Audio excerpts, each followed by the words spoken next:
Hi అండి, నమస్తే అండి అందరికీ. పోట్లీ బటన్స్ వేరే క్లాత్ ఏం లేకుండా జస్ట్ లైనింగ్కి అండ్ ఒరిజినల్ క్లాత్కి మధ్యలో వచ్చేలాగా ఇది లైనింగ్ అండి. ఫస్ట్ ఒక 1.5 ఇంచెస్కి దూరంలో నేను మార్కింగ్ అయితే వేసుకున్నాను. ఆల్రెడీ పోట్లీ బటన్స్ అయితే ప్రిపేర్ చేశానండి. ఎలా ప్రిపేర్ చేయాలి, ఫాస్ట్గా ఎలా ప్రిపేర్ చేయాలని చాలా వీడియోస్ అయితే చేశాను. అందుకని ఇక్కడ నేను ఇంకా చూపించట్లేదు ఎలా చేయాలనేది. సో ఈ పోట్లీ బటన్ ఏదైతే ఉందో దానికి మనం దారం చూడతాం కదా, లోపల థర్మాకోల్ బాల్ పెట్టి ఆ దారం ఎక్కడైతే చుట్టామో దాని మీద మనకు కుట్టు పడాలన్నమాట. చూడండి, ఈ బాల్లా ఉండేది లోపల వైపుకు ఉంది, తోకల్లా ఉన్నాయి కదా అవి బయట వైపుకి అనమాట. సో గట్టిగా పట్టుకొని ఫింగర్స్తో మనం కుట్టు వేసుకుంటూ వెళ్ళిపోవాలి. సో అయితే ఆ పోట్లీ బటన్ వచ్చినప్పుడు మిషన్ ముందుకు వెళ్తా కదా, సో పాదం దగ్గర అప్పుడు పాదం కొంచెం జస్ట్ పైకి ఎత్తి కుట్టేస్తే అయిపోతుంది. తర్వాత ఇది ఒరిజినల్ క్లాత్ తిరగేసి వేసి ఇప్పుడు మళ్ళీ ఇటువైపు తిప్పితే లైనింగ్ పైకి వచ్చింది కదండి.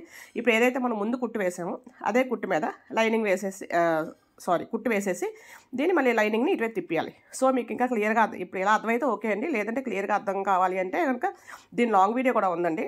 సో ఎలా తీసుకోవాలి, మెజర్ ఎలా తీసుకోవాలి, అసలు ఏం చేయాలి అనేది. సో ఇదండి బ్లౌజు, ఇది సో బాందిని సారీ అనమాట.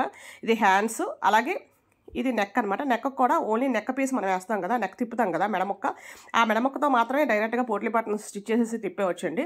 ఇది హ్యాండ్స్ అనమాట. అలాగే దీనికి లటకన్స్ కూడా చక్కగా క్యాప్స్ లాగా వేసాను. అది కూడా వీడియోస్ అయితే అన్నీ ఉన్నాయండి, ఎవరికైనా కావాలంటే ఒకసారి వాచ్ చేయండి. Thank you.